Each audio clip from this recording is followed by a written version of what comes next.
Okay, hey, I've been fighting with my desktop to see if I can get the live stream to work, and I'm just like, whatever, I'll use the laptop. So listen, court was extremely interesting.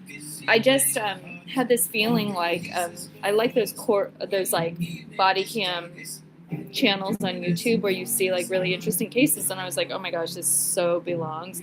But evidently, I'm not a journalist according to like whatever traditional old journalist standards. So that will be tricky. I'll have to get somebody with some like letters behind their name to go get it. But it would be really interesting, like as a news tip. But I also thought as a kind of like a training exercise, the deputies Mackey and Wheatley were praised by Judge McIntosh for their composure and their discretion in what could have been a more difficult situation. But basically, how do you even summarize it? Moses is going to prison for 30 months for an incident that happened in a courtroom after the prosecutor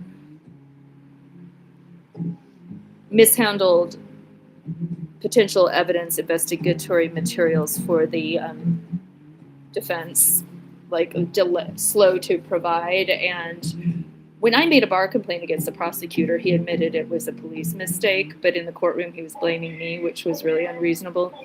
And it was regarding the witness intimidation and the mishandling of the DNA evidence by the shelter system, which the shelter system having...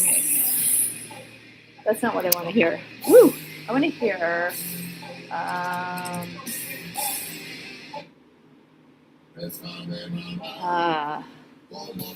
Seven.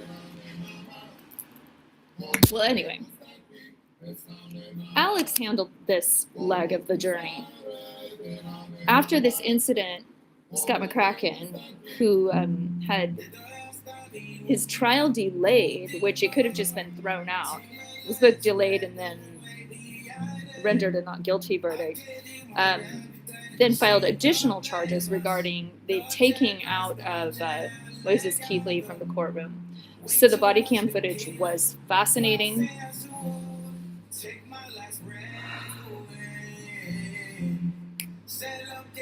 And also just a lot of the deep psychological things going.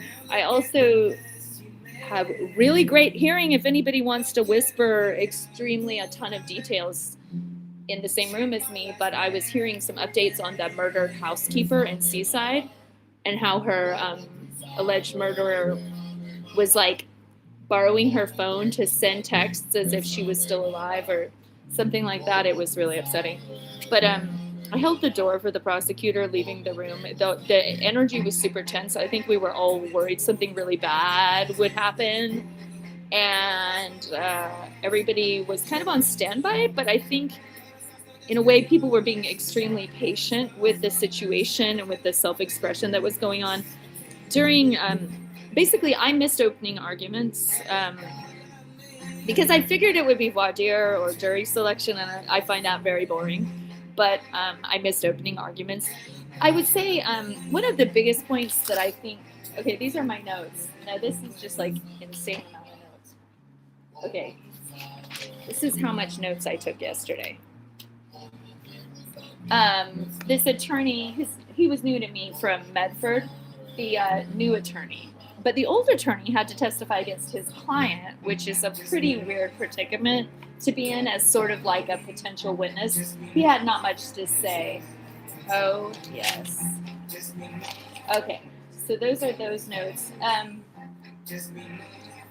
I got to ride the elevator with 3 sheriff's deputies, and they were like, hope you don't mind this many bodyguards. And I was like, oh, the way I prefer it.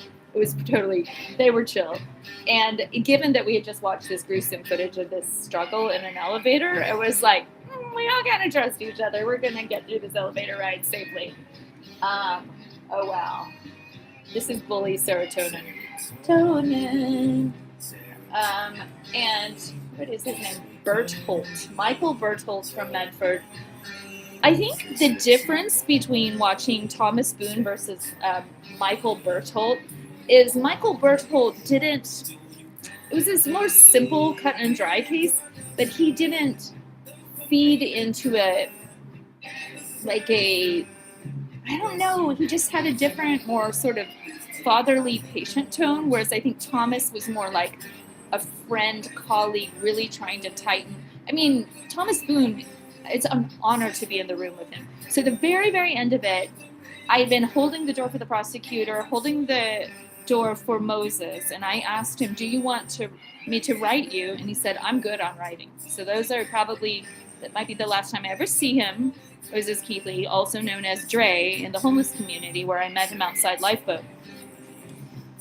So I won't write him out of respect of what his wishes are, but which I think that's very smart of him, because all those letters are read, and that's kind of embarrassing. But yeah, Thomas. So I went back in because I was just sort of like, we were all decompressing, and it was like exhausting mentally and emotionally. And Thomas Boone, I had said before the previous break, it's nice to see you, Mr. Boone, because he happened to have his like laptop and bag near where I was sitting in the front row closest to the door, and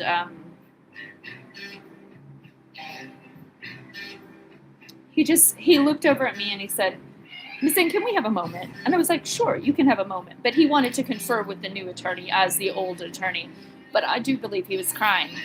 And it was, some of the rhetoric was so sad as Moses kind of, Dre and I talked about, I was like, Dre, do you remember the necklace I gave him? I gave him before all this happened, right? I gave him a pink rose quartz heart, and he hung out at my apartment, and we listened to hip hop. And I totally trusted him, and we were chill, and I gave him a really nice vintage trench coat.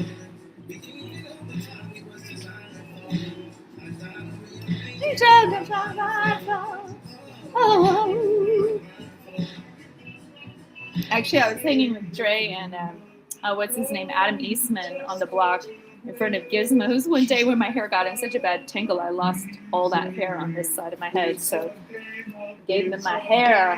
Him and his little redheaded best friend were such a cute duo. But anyway,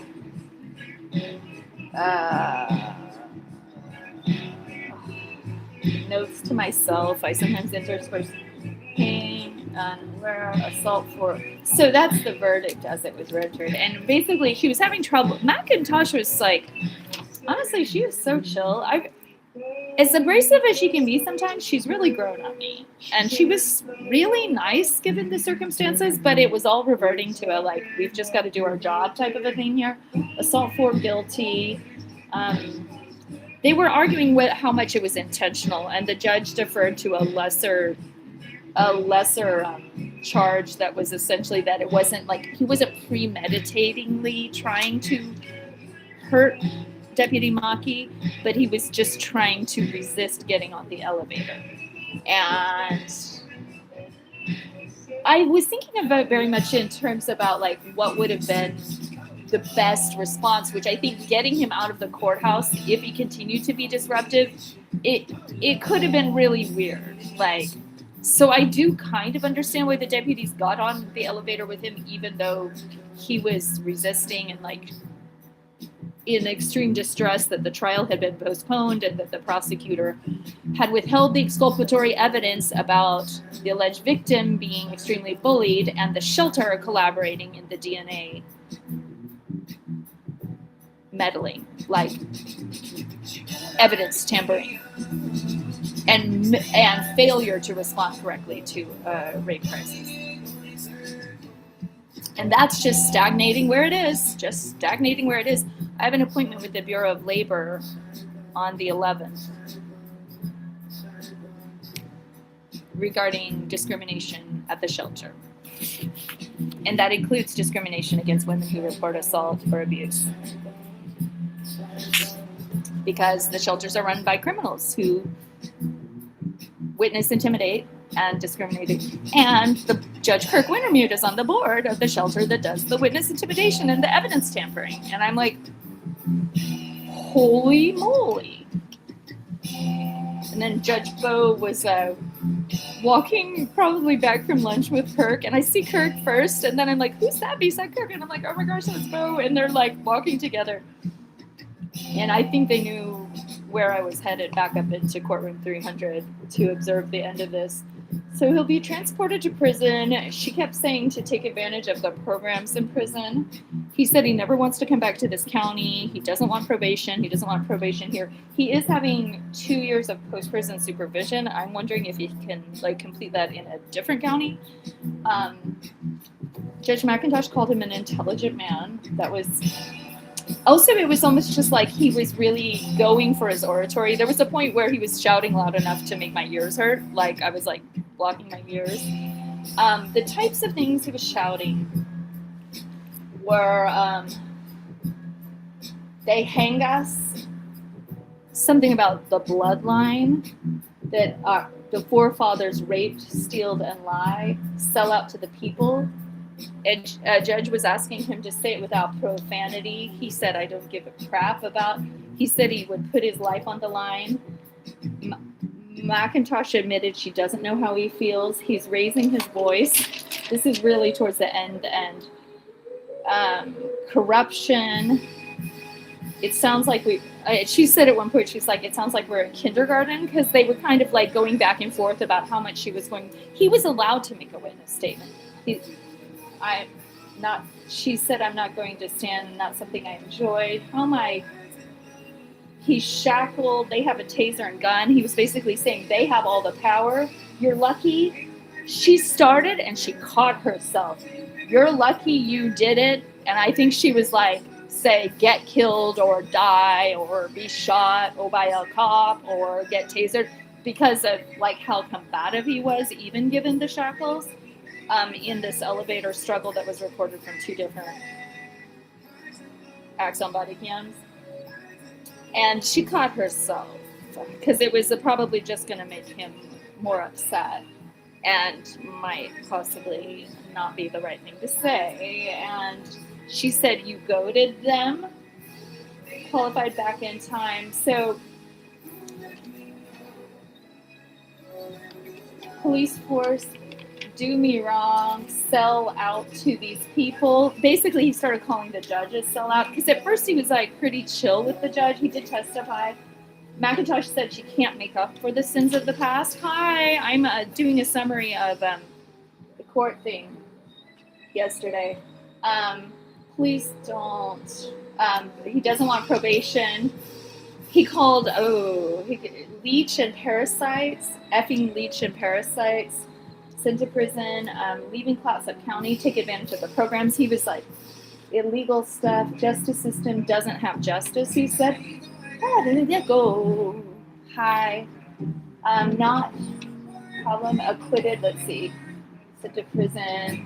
He was recommended, I don't understand all this grid stuff, 6A, whatever, basically previous charges affecting mitigating factors, or that he hadn't had any conviction for 7 years. At that, send me to this. Why this town clinging on to me? He kept saying, this town is clingy. Why are you clinging on to me? Filthy ass town, he called it. Clingy as fuck, he said. Mooches, leeches, stop clinging to me, he said. Defense asked for minimal jail time. That was hopeful. And then same incident, he was basically scared he was going to be sentenced to less than a year and therefore be stuck in Clatsop County, and he wanted out of Clatsop County, so he kept saying, send me to prison and no probation in your county. I never want to come back to your county. And basically his defense attorney was evoking a potential for a downward departure, phrase I'm still learning. Same incident, same verdict, count 2, count 4, assault, certified judgment, separate incidents, incredible conclusion. Let's see. Too long. Criminal history worksheet, A on the grid. Thomas Boone was on his iPad at this point.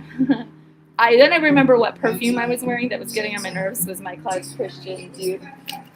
That was in the final stage where the judge was, that's a German artwork by Martin Kippenberger, because I was sitting in the corner basically So people felt more free to talk because all these like law enforcement people, I'm just like weird to be like attending court, I guess, as a member of the public. I just wanted them to feel like they can breathe a little. And he said, if you send me back to jail, I might put hands on another cop. He said that. And that's before she's sentencing him. She's pretty much getting pretty worried about this. So assault on a public safety officer, attempted escape, and the lesser assault at the 4th degree. At one point I was like, this is very alpha. Like, he was just literally raising his voice and being the most out. And he broke the law. He was saying Boone had his head in his hands at this point. He said, this is, McIntosh at one point said, this is not CNN. We're not allowed to talk over each other.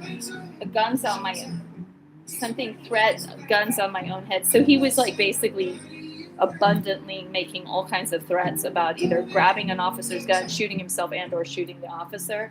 And that's actually what the footage was. And I think the footage triggered him back into almost like another mental meltdown of the same type of mentality where he kept saying, like, I'm ready to die. I'm ready to die. And she's like, it's not your turn. He's like, it's corrupted. He was saying that the whole court system and the justice system and the sheriffs have insurance and they have access to therapy, that essentially they can deal with it better, and that him as a kid who struggled with homelessness doesn't have as much access. She was like, this is not a commentary on your life. This is about what happened that day. And he accused Deputy Mackey of bullying him in his cell or coming to his cell all the time. And McIntosh began to say something, you can make a complaint about that in a different manner. This isn't the time for that or the case for that. But I think he cut her off at that point. But he oh my gosh, I really don't like that one. Okay, here, I do like this one though. So, yeah, when I spoke to Dre on the break, I asked him, what was all that music you showed me? Because he showed me a bunch of like good like Southern rap. And complaints about jail, it's not your turn, corrupted, de-escalate, Multnomah, 401. He literally was saying that 401ks. I was like, okay. Like you guys have insurance, you have retirements, I've gotten nothing. And she was like, not a commentary on your life. He's like, I don't give a fuck, I'm going off, it's my turn. Ron Brown got a coughing attack. That could be heart failure is what I'm thinking. And his instability, when I was on the elevator with him several months ago, I told him I was scheduled for knee surgery. And he was like, oh, make sure you do the therapy. Kind of like, it's worse than you think. And I'm like, he kind of seems a little unstable. Probably severe arthritis in all the bones. But, McIntosh praised the deputies. They said they were not expecting that when they were out in the hallway, but she gave them really good praise for their restraint. And she's seen other footage that has more poor behavior or like less excellent de-escalation. And it really was sweet, some of it, because he'd be like, just kill me. And they're like, we don't want to kill you. It was really pretty sad and emotional stuff, especially when he was chewing everybody out and everybody just, it's almost like everybody wanted to hear him out, even though he was saying these really offensive things. Anger does not negate it. Okay, I think these are Alex's words when he's trying to persuade, not trying to hurt, get out. Alex Thomas, the prosecutor. Anger does not negate, which I think Alex is coming along. He's like maturing into his role, and he seemed very dignified given the circumstances. Not mental, unlike the Emily Rainica case, which is just utterly preposterous, like flamboyant whistleblower retaliation style cases. But not a mental defense, doesn't remember. So he basically on the stand testified that he went into a complete blackout during the bigger part of the incident that happened down at the law library. And also he was trying to say in his defense he has PTSD and how that affects his body. And then also in Moses' defense, his attorney, Michael, was trying to essentially say, what was he saying? Oh, he was saying the pain threshold, or the deputies didn't report their injuries. And one of the deputies was like, in the moment of adrenaline, adrenaline is a known pain reliever. Like, you literally don't feel pain until after your nervous system calms down or your adrenal system calms down. But I thought that was very interesting. And even though they weren't like, one of them was injured, and Maki was injured enough to be stepping out of like work on light duty for a few days because his shoulder was all ripped up. But the state has minimum and recklessness in terms of the bracing for the elevator, no knowledge, caused injury too. So Dre and Thomas were talking at one point, almost like they were friends, or like maybe because they're about the same age. I don't know Alex's age, but I asked him if he was young once, and he was like, "Yeah, I'm young." But the DA has 6 cats because 3 of her daughter's cats are with her now. So that's when I was eavesdropping on the DA. Let's see. Okay, that's more personal. Both injured. Maki's injuries. Okay, so McIntosh cited Faith v. Greenwood from 1991 regarding the Oregon's sufficient injury standard regarding how assaults are processed, which Oregon, to me, I thought this was really shocking because when I studied criminal law in California in paralegal school, assault and battery were kind of separate things. The assault is the motion to hurt, battery is the contact, whereas out here they describe assault as kind of one lumped together thing, and the intensity of the battery, essentially the contact, is what qualifies whether or not it is which type of assault. But I don't know if I like the Oregon law regarding assault because they tend to have almost like you have to be black and blue before, and you can even have bruises, but they'll say your bruises aren't that severe or whatever.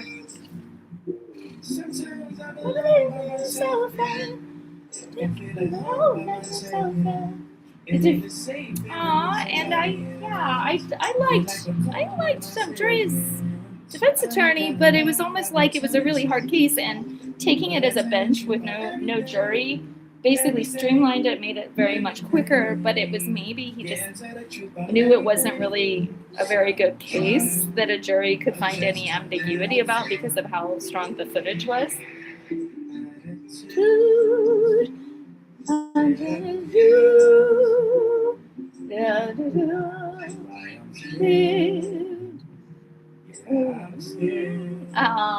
Toast you. Pain in the shin. And basically, McIntosh said, this was kind of stunning, she said that these gentlemen, meaning the sheriff's deputies, are used to being roughhoused, and they've been in significant interactions, but they definitely did have bruises, small cuts, pain in the shin, and that this bracing to go into the elevator. Both were injured. Maki was more severely injured. There was medical evidence of a sprain and a strain put on light duty regarding the scuffle. Oh, and I thought that Dawn Buzzard, the newly elected DA, has a pretty voice. Like I've noticed she just has a lovely demeanor, but I noticed like it's like she has this pretty sound in her voice. But oh yes, okay. So that's when I was eavesdropping about those other cases. About the housekeeper who was murdered. Yeah, I have an article to write about something at the river. Basically, some of the people that go to Lifeboat have Nazi backgrounds. Does anybody know that? I'm like the only one who's pointed that out on the internet. And there's always something weird and gross happening. But yeah, they were listening to Nazi music. Nazi punk at the river, at 5th or 6th Street Tower. And Michael Bertholdt goes to know. So maybe like in the spirit of punk rock, you just smash their speakers when they play the crap music, right? And what sucked is it like sounded like good punk music, and then I started listening to the lyrics, and I went over to Chris Crone and I was like, what the hell are they playing? And it was For Roy. Ugh. Macintosh ever rolls, and I'm getting tired, but at least I'm starting to feel satisfied that I've tried to tell you about the Wheatley Nova. Okay, that was the testimony about the intentionality, mental state. Alex, let's see, physical pain, evidence of physical injury. Clayton Lance died last week, and I think Michael Berthold saying he was a nice guy, but undid my hair at the lunch break. Joke about orange ones, yeah. Thomas Boone and Dre were joking.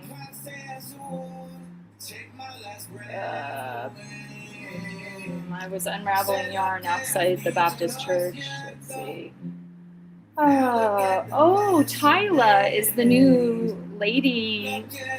black lady attorney for district attorney. This is so wonderful. And she was attending with Alex as like a new district attorney, third day on the job in training with this horrific situation.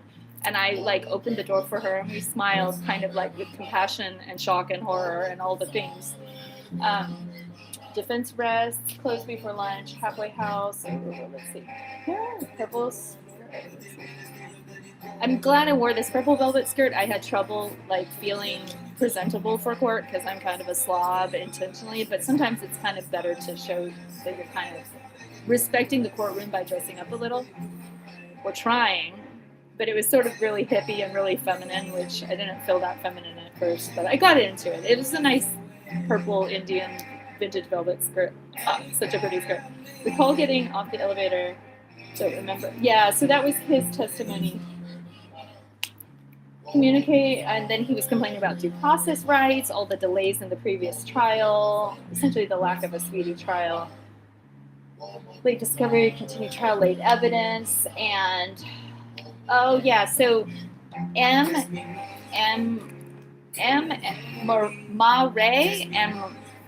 Moray. Let's try that. Ma Ray, because I asked Dre what music we listened to years ago. Moray videos. Ma Ray. Or Moray. No, okay. I don't know what he was saying really, but Moray. Moray. I think this is it. Yep, this is what we watched. I'm pretty sure. Yep. Cool. So Dre told me some hip hop to listen to. This guy, Moray. Morray. So I'll listen to that later. Okay. Cool.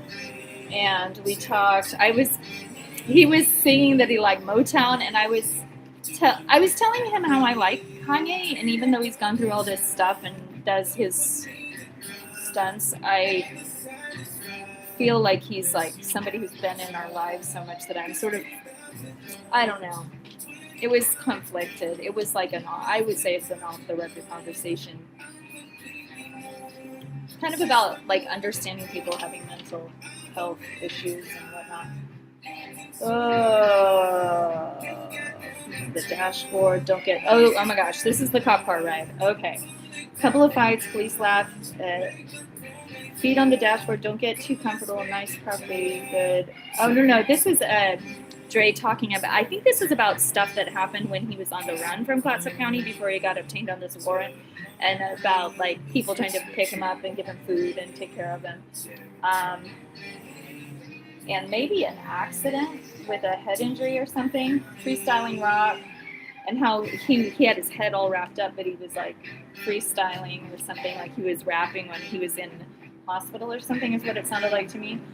Unaware of my injuries, did testify to look at no evidence of significant pain, got case law diagnosis, I'm not sure. Marilyn Riley shows up wearing a cute denim jacket, that was cute. Just kind of casual. Pain, didn't know what was injury in the elevator. Yeah, this is Maki testifying. Count 2 Wheatley evidence and record. No pain at the time. Oh, this is the defense explaining the whole thing. I was glad it was Alex Thomas because I didn't think Scott could actually prosecute, even though he's the one who filed these charges, especially given it would have just really agitated Moses anyway. Even if it were possible. Resist on the elevator, not following orders. So Joe was talking about like the Motown stuff, was definitely asked to leave. Law library to calm down. Yeah, ramping up, agitated, resist on the elevator, not following orders, body weight, shoulders, swelling to shoulders, seek medical, yes.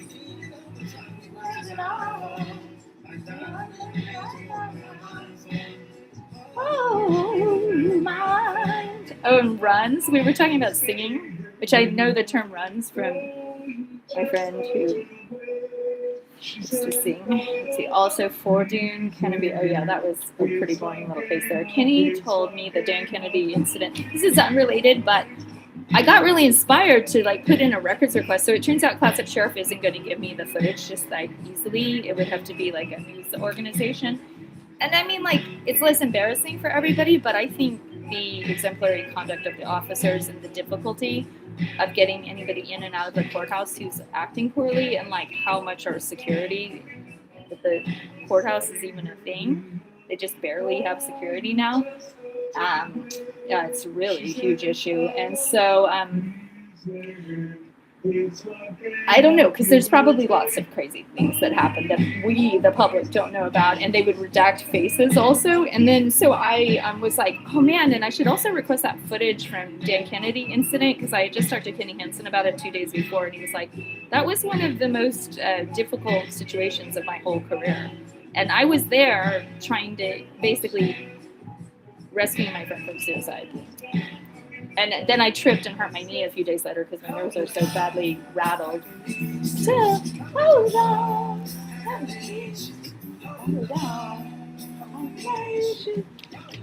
Okay, Kaisa Johnson kept popping in. She was wearing pink trousers that looked very nice. And deep reporting in. Oh, trying to get the deputies on reporting the injuries. Adrenaline, knowing injuries. Then I was writing a list of all the people in the drug scene of the river that I'd observed the night before, like more like harder drugs.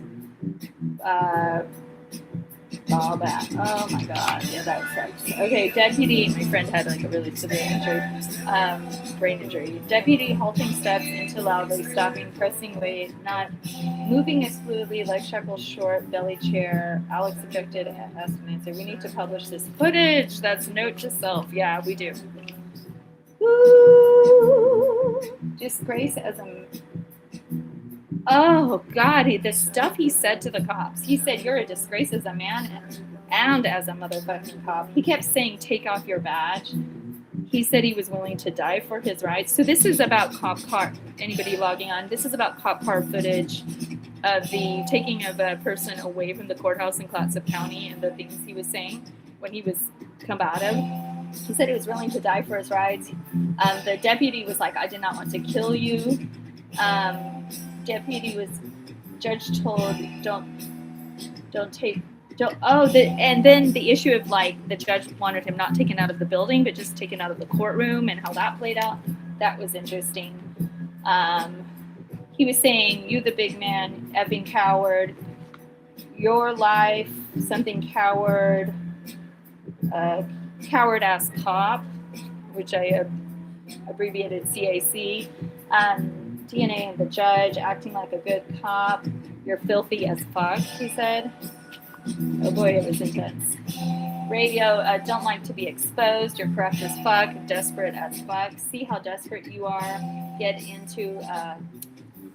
he was basically kind of goading him like you're going to get into a car wreck. And I think... I apologize for the cursing, but it was a lot of curse words to hear in one day. I mean, it would definitely qualify as verbal abuse. You done, bro? You signed up your soul with the devil, it's done. Corrupt ass cops, put your knee on my fucking neck. I'm willing to die for this shit, he said. Yeah, so we're talking about this cop car ride. Can't even look at me in the eyes. Clean up this shit. Clean up. Use towels. Take your coward ass someone else. Your whole family is disappointed in you, he was saying. It made me think that maybe he had an abusive father at some point who talked to him this way, or that like the high standards he was possibly raised with at some point. Yeah, who knows? Highly combative, trying to kick out the back window. It's done. Correct ass cop. Same as take that badge off. Oh, Maki. I was confused about that. It's Maki, the Finnish Maki family. Whoa! Hey, I didn't mean to do that. I did not mean to speed it up. Did somebody do that? I don't know. Drives. Okay. Since you want to be as corrupt as fuck, kick window, your life is done, he said. And he's like, it's his or theirs. What the F? I think that's me. Clearing the courthouse. He was saying, put a bullet. Oh no, the deputy literally says, what the fuck? Because he's like, put a bullet in my head since you want to be as corrupt as fuck. And it was almost like, the leeway is like, you're really in a lot of stress, so you're causing.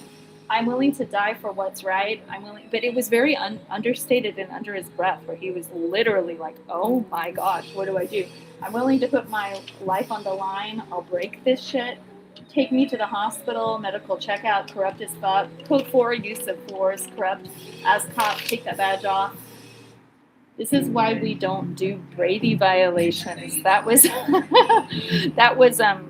my little meditation on, like, get your stuff straight, and the speedy trial rights, like, observe your constitutional rights. Then you don't have tortured people threatening to kill cops who've been, like, held incommunicado for ages. I mean, I'm not trying to chew out Clatsop County, but that was actually the original issue, and I'm the one who wrote the email that Scott, like, ignored, allegedly. No, he forwarded to the cops, but he wouldn't even say that in the courtroom because he didn't want to undermine Sergeant Duryea.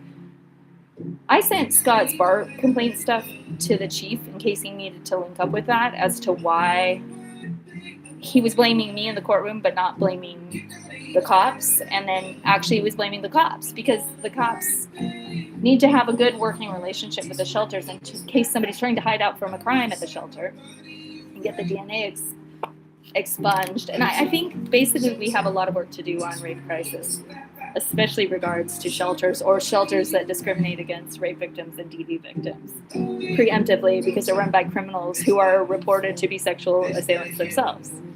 Anybody or like abusing power themselves. Don't let me hold on too long. He said you better send me to prison when I get the chance. Anyway, too long. Well, that's my summary of my court notes. I guess that's about it.